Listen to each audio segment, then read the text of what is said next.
médico alemán. Y por lo tanto entonces el doctor con eso se hizo famoso, ya que ensambló el inicio de la bacteriología. Por eso es uno de los padres de la bacteriología. Muchas gracias. Entonces deben saber por qué. Ya saben la razón.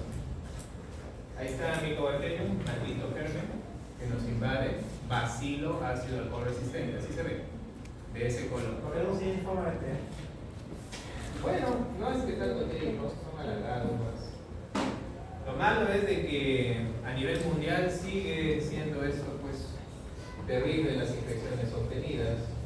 Los casos más bien están en aumento, de 23, ¿cuántos millones de personas infectadas? Incluso en Perú, miren el 33.000 casos. O sea, casi un estadio lleno. ¿Se dan cuenta? Doctor, hemos bajado según el 24, ¿no? No todo puede ser tan malo. Bueno, la respuesta es que en el 2024 no. 32.950, o sea, otro estadio más. Terrible, ¿no? Y esto que son nuevos casos registrados, ¿eh? ¿Cómo será en otras poblaciones alejadas? De repente nunca lo detectaron. De repente nunca lo detectaron. Pero eso también puede ser porque en 2024 más gente tuvo acceso a salud y más gente se reportó con Puede ser, pues sí, por eso te digo. Puede ser. Entonces les presento al gran maestro. René Lennon. Que fue una pregunta que les mencioné en la anterior oportunidad, ¿no? Como para responderles también, para que no desconozcan, ¿no? Cuando yo les dije, ¿cuál es la cirrosis de Lennec? Ya, pues ese fue del maestro. Es la cirrosis hepática alcohólica, porque lo descubrió. Cirrosis hepática alcohólica. Pero ¿quién fue el maestro? El maestro fue el que descubrió, empíricamente, obviamente, el estetoscopio. O sea, ustedes si tienen su estetoscopio, esa la gran genialidad del gran maestro René Lennon. Y tienen que saberlo. Por eso se llama historia de la medicina y se debe respetar a los maestros. Fue tan genial lo que hizo, pero gracias justamente a un juego de niños. ¿Qué hacían los niños? Dice la historia. Estaba en un árbol grande, un niño acá y el otro niño acá. Entonces, ¿qué hizo ese niño? Y el doctor estaba mirándolos. Tocó el árbol y el otro chiquitito estaba escuchando. ¿Le pareció interesante eso? Es un fenómeno interesante. A ver, voy a hacerlo. Ya, pues, y él lo hizo. Y sintió que el golpeteo aumentaba la intensidad de ese sonido. ¿Y por qué no lo puedo hacer eso con la caja torácica? Dijo genialmente el maestro. Y entonces ahí está su estetoscopio empírico, donde él pudo escuchar mejor los ruidos respiratorios y pudo escuchar mejor al corazón. Ese fue el secreto de René Lennon. ¿Sí? ¿Comprendido o no lo entendieron? En resumen, obviamente, pues no, nos podríamos pasar una clase entera de todo lo que hizo el gran maestro, no es el objetivo. Pero ya saben, ¿quién descubrió el estetoscopio? René Lennon, maestro. El gran maestro fue una genialidad extraordinaria. Y lamentablemente murió por tuberculosis. Sí, interesante, ¿no? Qué terrible y qué injusta la vida. Y grandes personajes han muerto por tuberculosis. Miren, Franz Kafka, si les gusta la literatura, la obra de la Metamorfosis, genial. Si no me equivoco, es que lo que dice en el programa que más parte de toda la historia mundial. La epidemia blanca que Lo que dice. has dicho es correcto. Un gran literato español, Becker, el maestro Celsius de la literatura. Ah, no sé cómo se No, sí, claro, se parece a los de música clásica. Mozart, ¿no? Pero acá hay otro. También es un violinista italiano. Es el gran genio. Yo diría que el mejor violinista a nivel de toda la historia mundial. Sí, sí. Nadie ha tocado el violín como él. Por eso decían que tenía pacto con el diablo también, ¿no? Pero eso es otro tema. Tiene enfermedad de las manos, creo que tenía. Claro, síndrome de Marfan. Sí, por eso que tenía manos tan flexibles. Nicolò Paganini, ¿no? Extraordinario, sobre todo con su... Violín es por las manos, creo. Claro, muy bien. Murió de tuberculosis. El genial pianista, Frédéric Chopin también murió de tuberculosis. O sea, este maldito germen nos ha quitado a grandes personajes de la historia. ¿Se dan cuenta? Siguiente, y ya lo van a recordar inmediatamente. El gran libertador. Dios mío, sí. Maldita tuberculosis. Ódienla, pues, ódienla, ódienla, ódienla. Para que la traten bien. Bueno, finalmente este personaje nadie la conoce.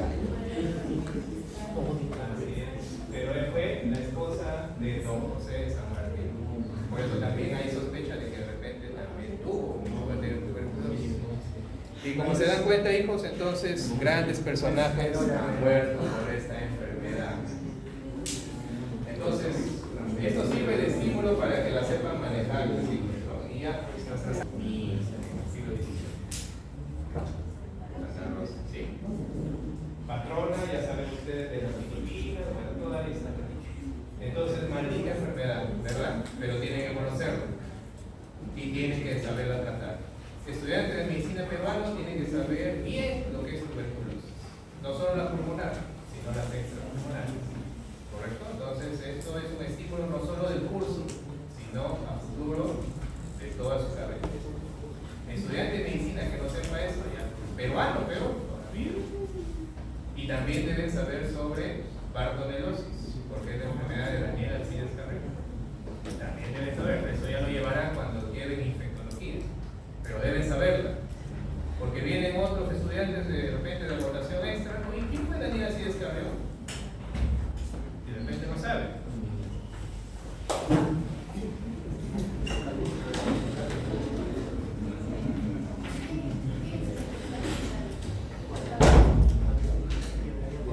Seguimos entonces. Bueno, todos se contagian por las gotitas de Flager, ¿no? Están los gérmenes allí, invaden la vía aérea correspondiente, llegan a la vía aérea inferior, pero felizmente nuestro sistema inmune defiende, ¿no? Para eso se liberan citocinas inflamatorias, inclusive hasta los macrófagos alveolares, porque estaban llamando. No molesta. Ahora, nosotros, al momento de que ingrese el germen, tenemos unas defensas extraordinarias, que son los macrófagos. Los macrófagos alveolares y la escala inflamatoria secretada por nuestros linfocitos. ¿Ok? Entonces, conclusión. Nosotros nos defendemos de estos gérmenes, pero ¿cuál es el problema? El sistema inmune. Si el sistema inmune está deteriorado, entonces no va a haber la mejor respuesta. Ese es el problema. Entonces, imagínense poblaciones de los asentamientos humanos, poblaciones frágiles, justamente de centros alejados. Por ejemplo, acá nos vamos, doctor, a Incahuasi, nos vamos a la sierra, nos vamos al sur, a Ayacucho, nos vamos al Cusco, a Puno. Hay poblaciones vulnerables, ¿sí? Entonces, por eso está ahí el germen, porque el sistema inmune no es bueno y por lo tanto ya no tienen la mejor respuesta. Todas las formas clínicas pulmonares deberían saberlas, sí, y también las extrapulmonares. Dense cuenta que prácticamente invade a todo. Hay pocos órganos que no son invadidos por la tuberculosis, sin embargo hay casos atípicos que sí los hay. Por ejemplo, la tiroides dicen que no es muy invasivo por micobacterias. Dicen también que el páncreas y dicen también que el corazón, ¿no? Esos son generalmente los tres órganos que muy frecuentemente son afectados por este tipo de micobacterias. ¿Okay? Muy bien, seguimos. Los factores de riesgo, creo que ya lo dije, afectación del sistema inmune, por lo tanto, cualquier patología que afecte el sistema inmune tiene ese riesgo. También los hábitos laborales, ¿no? El hacinamiento que puede haber.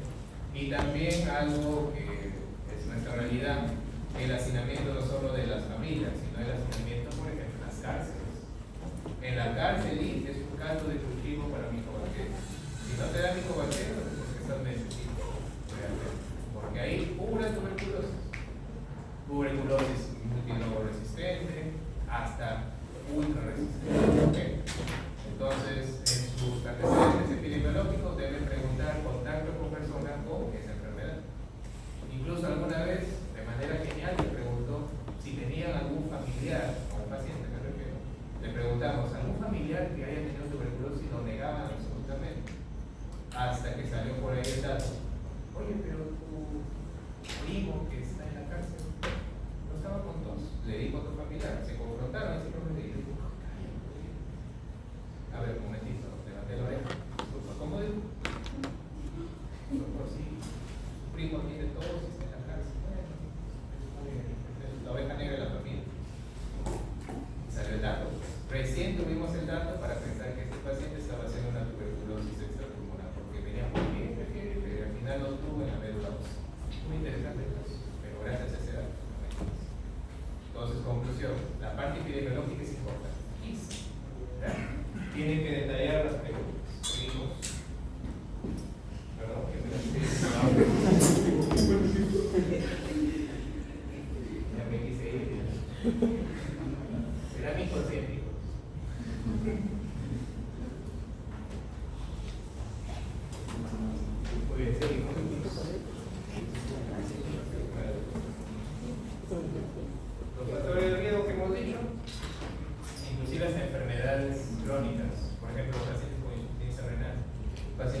en hemodiálisis, pacientes con cirrosis hepática, pacientes hematológicos, que es hemofilia, los pacientes que usan inmunosupresores, los oncológicos, sobre todo los pacientes con enfermedades autoinmunes.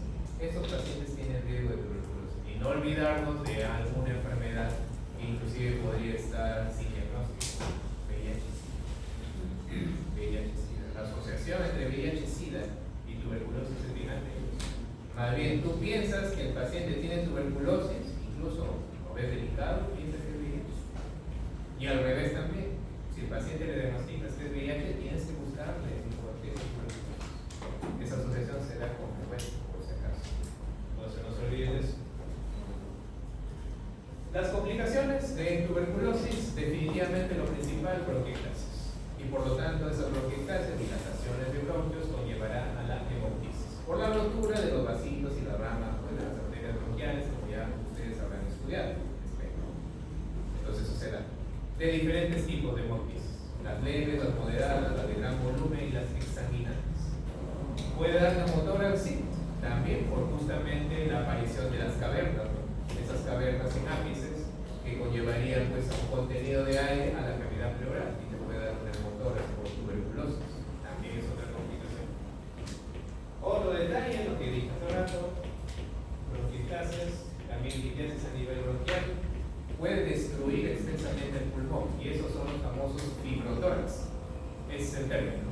Cuando está el paciente con una tuberculosis activa pulmonar, se destruye el parénquima porque no recibe tratamiento y te da un fibrotórax, o sea, una desgracia en el pulmón, con fibrosis por todos lados, afectación intersticial, inclusive una especie de sinequias, unión de tejido conectivo que lo hace más pequeño el pulmón.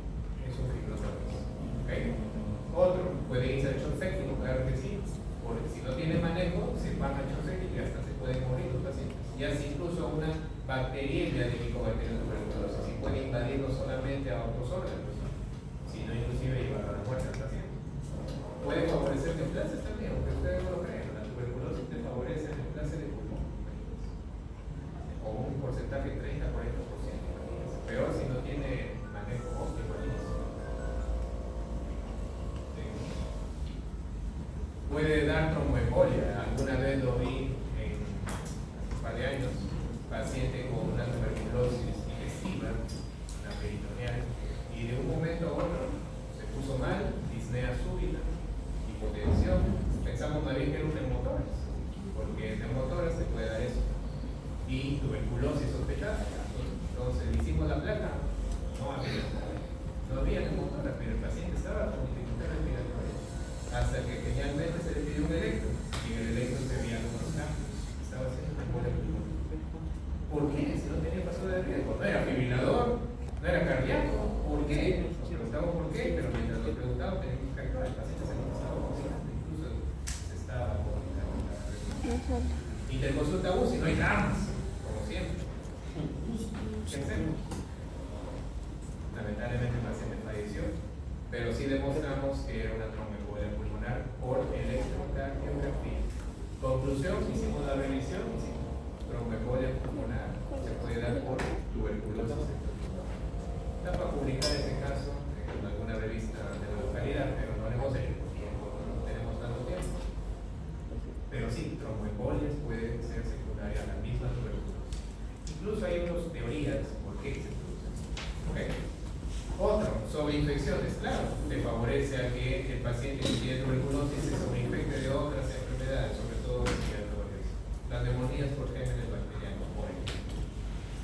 Amiloidosis. ¿Qué es la amiloidosis? La amiloidosis es un acúmulo de una proteína de amiloide. ¿Dónde se puede acumular? Se puede acumular en los riñones. Te da amiloidosis renal.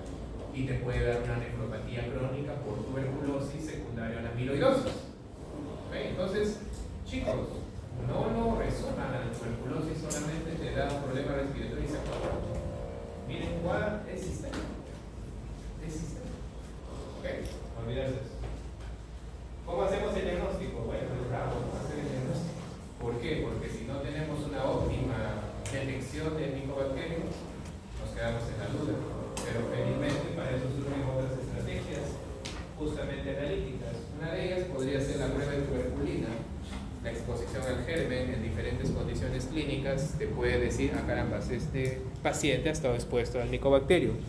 La prueba de tuberculina es justamente la prueba de Mantoux, que se puede encontrar en la literatura, en donde se coloca justamente, se inyecta y más o menos, bueno, en los miembros superiores usualmente, y te forma una pápula. Esa pápula tiene una medida determinada, pasan los días, 48 a 72 horas, y crece la pápula. Si crece la pápula, significa de que sí, ha estado expuesto y probablemente después tenga sospecha de que activo. Pero no te dice eso, no es suficiente. Te dice que se ha estado expuesto a Mycobacterium tuberculosis en esas condiciones clínicas. Por ejemplo, pacientes con alta prevalencia, mayor de 10 milímetros, cuidado, si puede ser positivo y está expuesto. Investigan si tiene actividad de la tuberculosis. O el otro, los pacientes con mayor o igual de 5 milímetros normal, los pacientes con VIH. Todos los pacientes con VIH deberían hacerse, si no hay síntomas respiratorios, deberían hacerse su prueba de tuberculina. ¿Para qué? Para profilaxis. Para profilaxis por tuberculosis. ¿Por qué? Porque la profilaxis ayuda también a estos pacientes. Es una de las normas a los pacientes con VIH-Sida. ¿Entiendes? El resto de sujetos, aquel que no tiene comorbilidad, no tiene ni factores de riesgo, nada, ahí para que sea llamativo tendría que ser más de 15 milímetros. Por ejemplo, imaginemos cualquiera de ustedes que está sano, para que sea sospechosa la prueba de tuberculina, tendría que ser mayor de 15 milímetros. ¿Sí no? ¿Sí? ¿Comprenden? Seguimos. Para tuberculosis latente tenemos las pruebas de liberación de interferón gamma. Puede ser el spot o puede ser el cuantiferón. Lamentablemente estos son caros. Por si acaso, el cuantiferón aproximadamente está, bueno, en los laboratorios privados está bordeando los 1.000 a 1.200 soles. Hay un laboratorio nomás fidedigno que lo dejó a 700 soles. Y lo digo tal cual porque justo me consta, gracias a que le pedimos a un paciente y lo logró. Cuantiferón felizmente negativo. Si te dice que es positivo el cuantiferón, puede ser una tuberculosis latente. Y por lo tanto, si es tuberculosis latente, cuidado. Tendrías que definir qué hacemos con el paciente, ¿no? Recibirá tratamiento, ahí se tiene que hacer varias vaciloscopías y definir si realmente lo tiene, ¿ok? O sea, siempre tienes que pensar si es tuberculosis latente, puede ser que esté activa la enfermedad, cuidado con eso. Para eso se usa el cuantiferón, más que el spot, el spot es más caro. Ya está para quimioprofilaxis, eso lo dejo con seguridad. Listo, ¿qué hacemos si hay tuberculosis pulmonar activa? Imagen, sí, pero las imágenes no son tampoco patognomónicas, ¿no? Sobre todo si es una tuberculosis secundaria activa, con cavernas y todo. En Perú, sí, pues no hay tuberculosis, ¿no? Pero si te vas a Norteamérica y ves esas cavernas, piensas en otras cosas, hongos, por ejemplo, histoplasmosis. Pero no, en Perú sí, pues, tuberculosis. ¿Por qué? Porque justamente somos endémicos de esa infección. Y aparte de eso, los ápices les gusta el Mycobacterium. Recuerden que los ápices están mejores oxigenados, ¿correcto? Entonces, fácil, ahí no se ve, disculparán, pero sí se ve que hay cavernas en el editor de izquierda. Lo verán en sus diapositivas. Ahí está infiltrado. Sí, claro, en el derecho, miren. Sino que lamentablemente el proyector no nos ayuda. Reclamen también. Mejor el proyector, ¿verdad? Ahí, por ejemplo, hay gran opacidad en el lado izquierdo. Ese da la inserción, no, más bien parece derrame. ¿Por qué? Por esto. Tiene una curvatura con cavidad hacia arriba. Esa es la curva de Demoisson, lo que les enseñé en síndrome pleural. Derrame pleural para ser estricto. La tuberculosis pulmonar activa necesitamos 3 ayudas. 1, vaciloscopías. 2, cultivo. Y 3, el estudio molecular. La vaciloscopía, tinción de Sid-Nielsen. El cultivo de Mycobacterium, el cultivo de Lowenstein-Jessen. El estudio molecular, bueno, hay sí varios tipos, ¿no? Incluso mucho mejores que las que tenemos en nuestro país. Pero uno de ellos, anoten eso, es el Ginesper. Se escribe G de gato, E de enano, N de niño, E de enano, y O. X, per como esperma. Ginesper. ¿Es un qué? Estudio molecular. De amplificación de ácido nucleico, para ser exactos. Ahí está la tinción Sid-Nielsen, con todo lo que dice la norma técnica, las vaciloscopías, una cruz, 2 cruces, 3 cruces, o la pausa y vacilar. Esto sí tienen que aprenderlo bien. Esto sí es normativo, por si acaso. No es lo mismo un paciente que tiene 3 cruces a que tenga pues una cruz. Generalmente el que tiene 3 cruces está más severo, es muy vacilito. ¿Sí? ¿Comprendido? Muy vacilito. La tuberculosis extrapulmonar activa, ¿cómo lo demostramos? Es un poco difícil demostrarlo realmente, pero si es que hay la secreción correspondiente, se tiene que hacer vaciloscopía y cultivo de esa secreción. ¿A qué me refiero? Por ejemplo, doctor, sospechamos de que hay una tuberculosis peritoneal. Por lo tanto, el paciente va a tener ascitis. Entonces, ¿qué hacemos? Obtenemos líquido acítico y hacemos vaciloscopía y cultivo para micobacterios de ese líquido. Y si es posible, un estudio también de amplificación de ácido nucleico, es decir, el GeneSpert que acabo de decir. Doctor, estamos pensando que tiene una tuberculosis meningia. Entonces, ¿qué hacemos? Lo que hacemos es hacer una punción lumbar, una raquicentesis, y obtenemos el líquido cefalorraquídeo y le hacemos una vaciloscopía, un cultivo para micobacterio y una amplificación de ácido nucleico en el líquido cefalorraquídeo, según GeneSpert. Entonces, ¿se entiende lo que acabo de decir?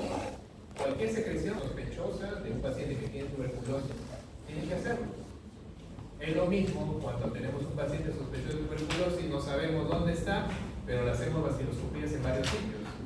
Le hacemos en el puto, le hacemos en las heces, le hacemos en la orina, le hacemos en el jugo gástrico. Si fuera posible, hasta el líquido cefalorraquídeo, pero algunos no se van a dejar pinchar así nomás, algo que haya como ese conciencia. Porque, por ejemplo, ustedes que están despiertos, ya saben que tú tienes tuberculosis, ven acá, que voy a hacer función lumbar por un ratito, ¿qué va a hacer conmigo? Imagínense.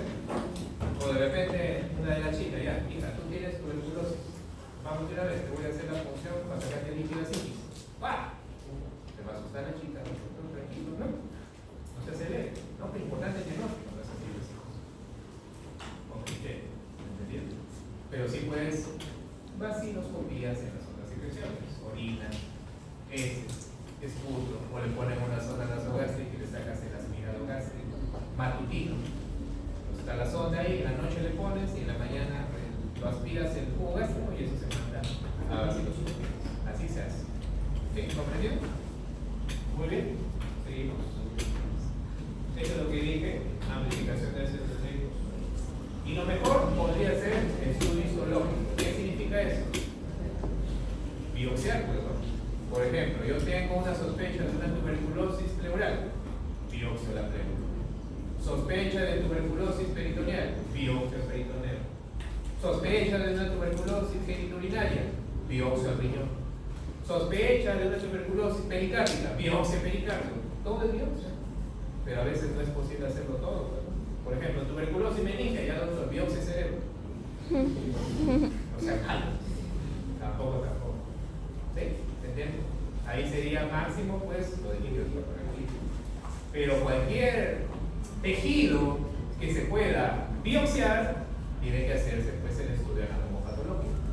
¿Y qué se va a encontrar ahí? Las clásicas células de Langerhans. Anoten eso. L-A-N, L de Lima, A de avión, N de niño, G de gato, H de huevo, A de avión, N de niño, S de sapo. Langerhans. ¿Sí lo recuerdan o no? ¿Han llevado histología?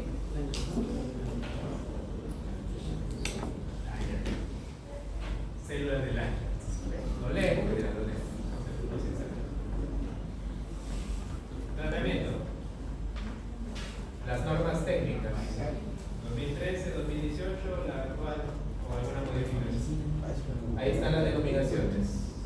Isoniazida H, rifampicina R, piracinamida P de Perú, metacutol, pues ahí está, doctor muy chiquito, ahí lo tiene en la diapositiva que hacemos ustedes. ¿Sí? ¿Comprendido? Ahora, doctor, ¿y por qué 2 meses? Doctor, y ese es un índice 3 veces por semana. Por ejemplo, acá, primera fase, 2 meses, 2/4. Por 4 meses, 3 veces a la semana, solo isoniazida y rifampicina. Ese es el esquema fase 1. Y luego fase 2, ¿no? Los pacientes con tuberculosis y VIH, ¿Cuánto tiempo le damos? 2 más 4, 6 meses. Ahí está escrito. 2 meses todos los días, isoniazida, rifampicina, etambutol y piracinamida. Luego, doctor, que pase ese tiempo, 4 meses, solo isoniazida y rifampicina. Todos los pacientes sí, que tengan tuberculosis, pero que no sean VIH. Tuberculosis pulmonar, extrapulmonar, excepto, dice, el compromiso neurológico y osteoarticular. Osteoarticular significa, por ejemplo, el mal de Pot, que es la tuberculosis vertebral. ¿Correcto? Ahí está. Y doctor, ¿y si fuera osteoarticular, meningia o miliar, cómo se da? Ahí es 2 dietas. 2 meses todos los días y 10 meses de isoniazida y rifampicina. O sea, 1 año. Aunque hay algunos estudios que dan medio año, pero ya bueno, la norma técnica lo da así. Tienen que aprender lo de la norma técnica, sí. Ya, por eso les he mandado el artículo a sus delegados. O delegados. Siguiente. Disculpe, quiero decir, el tratamiento sigue la norma técnica. Porque tiene que saber lo que sí. Seguimos con esto. Tuberculosis, meningia, pericárdica y miliar. ¿Cuál es la idea? Darle corticoides. Son las tuberculosis que tengo que darle corticoides según la norma técnica. Ahora, desde el punto de vista internacional, ¿a quién de esas 3 le damos sí o sí? O sea, en otras palabras, ¿los americanos le dan a las 3? No. ¿Los europeos le dan a las 3 corticoides? No. Falso. ¿A quién le dan? A la meningia. O sea, la meningia sí o sí corticoides. Repito, la meningia sí o sí corticoides. Pero ya, bueno, por norma técnica le damos pues a la miliar, a la pericárdica. Hay muchos errores a veces en la norma técnica, pero ahorita si hablo de esto, los nefrólogos se me vienen encima, así que mejor me quedo tranquilo. ¿Ya? ¿Perdón?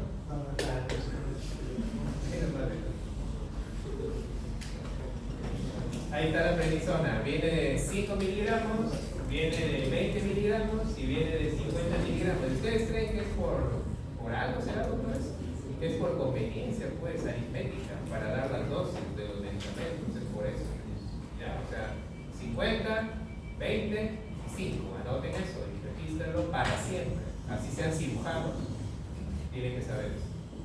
¿Y por qué digo, doctores? Es que los cirujanos no mucho más de eso. ¿Sí? Seguimos.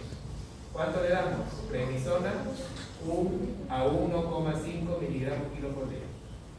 Repito, 1 a 1,5 miligramos kilo por día. Entonces multipliquemos con peso ideal del paciente. Dijimos 60 kilos, ¿correcto? 60 por 1, 60 miligramos. 1.5 por 60, 90 miligramos. ¿Comprendido? ¿Ok? Ya, listo. Entonces, ¿cómo le darías la prednisona si le doy 90 miligramos? Ya, pues una de 50 y le doy 2 de 20. 50 más 20, 70. 70 más 20, 90. Por esa estrategia es que tienen esa dosificación de 5, de 20 y de 50. ¿Correcto? ¿Se entendió? Entonces así le dan su esquema. Imaginemos, doctor, que sea de 60 miligramos. 1 por 60, 60. ¿Cómo le das las tabletas? Le doy una de 50 y le doy 2 de 5. Pues. ¿Sí? ¿Se entiende o no se entiende? Muy rápido estoy hablando. Sí. Doctor, ¿sabe qué? Pesa 70 kilos. ¿Cuánto le doy? Ya, le das uno de 50 y le das una de 20, te das ansioso. ¿Sabemos, no? Porque también muchas tabletas, pobrecito el paciente, ¿no? Va a estar con náuseas. ¿Se entiende o no se entiende? Así se hace. Entonces, cuando les venga esa pregunta en el examen, supongo que sabrán responder, porque lo estamos haciendo ahorita en sí. ¿Ya? ¿Comprendido? ¿Cuánto tiempo, doctor? Bueno, de 2 a 4 semanas con una disminución del 30% de la dosis previa cada semana. Pacientes con tuberculosis, pero con VIH. ¿Cuál es el tiempo total de tratamiento? 6 meses. ¿Pero cuál es la diferencia? La diferencia es de que los 4 meses no es 3 veces por semana, sino es diario. Acá se parece a la fase sin VIH, pero en 4 meses es diario. En cambio, sin VIH es interdiario. Es 3 veces por semana. Entonces, los VIH solo 6 meses. ¿Esto ha cambiado de la última norma técnica? Sí. Se ha copiado ya de los americanos. Porque antes eran 9 meses. Por si acaso. ¿Sí sabían? No saben. Ya, ahora no saben los ansiosos. La norma técnica de 2013 es 9 meses. Pobres pacientes con VIH. inclusive algunos se han muerto y seguían supuestamente tomando su esquema. Sí, porque así decían las estadísticas, pues. O sea, las enfermeras del programa, hoy le toca al paciente, iban a la casa, este paciente se ha muerto hace más de un mes. ¿Y qué pasó? La evidencia científica decía 6 meses nada más para el paciente con VIH, sino que hay muchos tercos, pues, expertos de la normativa, muchos tercos. No quieren cambiar. No hay evidencia, pues no lo digo. Seguimos. Muy bien, empezamos con lo bueno. Farmacoresistencia. La farmacoresistencia puede ser por uno o más medicamentos antituberculosos. Correcto. ¿Cuándo es una tuberculosis multidrogo resistente? Cuando es resistente tanto a isoniazida o a rifampicina. ¿Ok? Repito, isoniazida o rifampicina, o de repente a un agente adicional, sea inyectable, o sea quinolones. Si es solo resistente a rifampicina, ya podría ser considerado tuberculosis MDR. Es bien raro, anoten eso, regístrenlo bien en todo caso, es bien raro y frecuente de que Mycobacterium solito sea resistente a rifampicina, no se da esa figura. Si se da, es que este paciente es multidrogo resistente. Ese es el secreto. ¿Y por qué lo digo? Para reforzarles. Si el GeneSpert, ¿se acuerdan que les dije GeneSpert? Ya. Ese GeneSpert te ayuda a saber si hay resistencia a rifampicina. Por lo tanto, si te dice que es resistente a rifampicina el resultado de GeneSpert, esto es multidrogo resistente. ¿Sí? ¿Entiendas eso? Resistencia a rifampicina, multidrogo resistente. Memoriza eso. Doctor, ¿solo resistente a isoniazida? Tiene que ser resistente a rifampicina para categorizarlo como tal. ¿Entendido? O sea, solito a isoniazida no es multidrogo. Tiene que ser los dos, isoniazida y rifampicina. ¿Entendido? Pero si es solito a rifampicina, es multidrogo resistente categóricamente. Categóricamente. Espero se entienda. Bueno, los factores de riesgo: abandono del tratamiento, contactos con pacientes con multidrogo resistencia, tratamiento fallido, son múltiples factores de riesgo. Incluso ya no sigue la terapia de los pacientes. Bien, tratamiento multidrogo resistencia, ¿qué hacemos? Bueno, le damos medicamentos de segunda línea. Dentro de ellos siempre debe haber un inyectable. Uno de ellos, por ejemplo, podría ser canamicina. O puede indicarse también una fluoroquinolona. ¿Sí? Tiene que darse. La más patentada en la norma técnica es levofloxacina. Luego, en el tratamiento multidrogo resistente debe incluirse siempre a piracinamida. Sí. ¿Por qué? Porque hay beneficio clínico. Porque es bactericida y es intracelular. ¿Sí? Porque es bactericida, repito, y es intracelular. ¿Y qué más debemos tener cuidado? Si hay antecedente de RAFA, debemos cambiar de fármaco. Porque si hay RAFA isoniazida, ya no te vas a dar lo mismo, no te vas a causar problemas. Estos son la clasificación según la norma técnica de los medicamentos que usamos contra tuberculosis multidrogo resistencia. El grupo A, generalmente con las quinolonas, y belaquilina y lesolid, que es lo patentado en las normas internacionales, por si acaso. Los artículos americanos no te dicen, pues, isoniazida, belaquilina y lesolid, sobre todo, si es multidrogo resistencia, si pierdes uno. Por eso es que la norma técnica del 23 cambió, por esa evidencia ya demasiado insostenible. Ya los terquitos de la norma técnica no ya cambiaron, los Gregorio England, ya se publicó. Ya lo publicaron. Entonces, ¿quiénes somos nosotros ante New England? A nivel mundial, New England pues, tiene una evidencia extraordinariamente alta. En cambio, en Perú, norma técnica, se pasa. ¿Se entendió? Entonces, ya por presión tuvieron que agregarlo. ¿Sí? Entonces, ya son verdades que tienen también ustedes que saber. Pero bueno, lo podemos investigar si gustan. El grupo B, los dos, cicloserina y ciclofacina. Grupo C, ahí están los carbapenems. Imipenem o meropenem, lo que se habló en la monita hospitalaria. Ahí entran ahí a tallarles. Por eso es de que dar a un paciente con sospecha de tuberculosis carbapenems podrías causar resistencia al carbapenem, al Mycobacterium. Porque el Mycobacterium no va a morir con un solo fármaco, muere con un grupo de fármacos. Esa también es la norma. Como bacán sería uno solo lo mata. No existe eso. No existe. ¿Sí? ¿Comprendido? No existe. que, pregunta de examen, ¿monoterapia antibiótica para micobacterium es correcto o falso?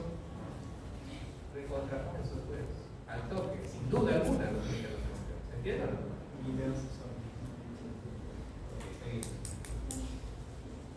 Muy bien.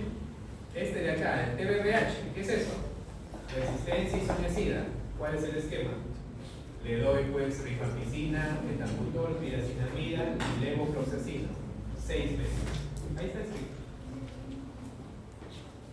¿Sí? ¿Cuál es el tratamiento? Seguimos. Doctor, resistente a rifampicina. Obviamente no le voy a dar rifampicina, ¿no? Lógico.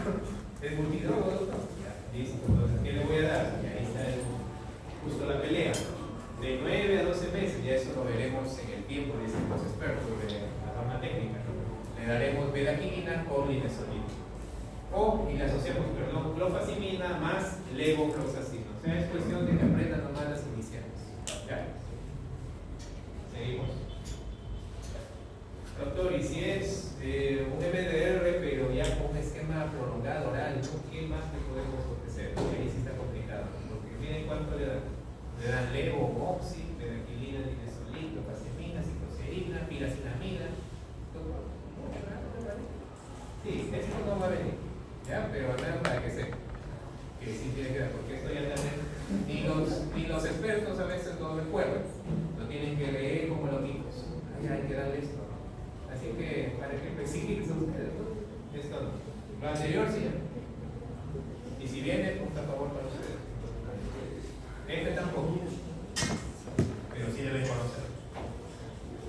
Muy bien, definiciones. Doctor, ¿qué es TB3-XBR? Porque hay que saber. Las definiciones justamente están en rojo.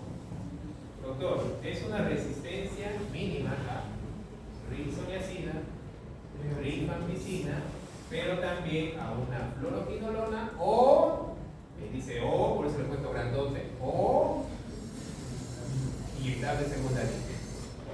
Ese, doctor, es un pre-XBR. O sea, en otras palabras, debe ser resistente a 3. ¿Sí? Isoniazida, rifampicina, o una quinolona, o a un inyectable de segunda línea. O, y el otro I, que es I, el XDR. ¿Sí? Memoricen eso. XDR. Entonces, el XDR es resistente a 4.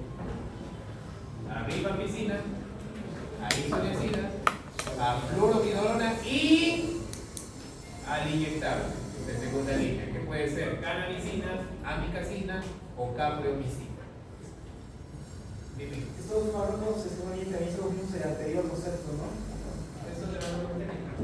Por lo tanto, pregunta del examen: ¿a cuántos fármacos es resistente TBXDR? A 4. ¿A cuántos fármacos es resistente TB-pre-XDR? 3. ¿Entendido? No creo que pueda fallar, ¿no? Está fácil. Pero lo hacemos fácil. ¿Cómo lo he hecho yo? ¿Que les explico como niño primario? No te excedas. ¿Alguna duda? ¿Sí? ¿Estamos de acuerdo? ¿O muy rápido le dije? Ya, pero no lento ya. Tampoco. Doctor, ¿y qué esquema les damos? Ya que no se pasen. Eso lo hace el Comité Nacional de Retratamiento. Así que ¿para qué se van a meter en eso? Que lo haga el neumólogo y que lo haga el comité. ¿Ya? Pero ahí están las posibilidades. Eso está en la norma técnica, no va a venir eso. Pero sí va a venir las definiciones. Y eso sí sería un pecado mortal que no sepan. Pre-XDR, XDR, MDR, ya no se pasa. ¿Cuánto tiempo el tratamiento para tal tuberculosis?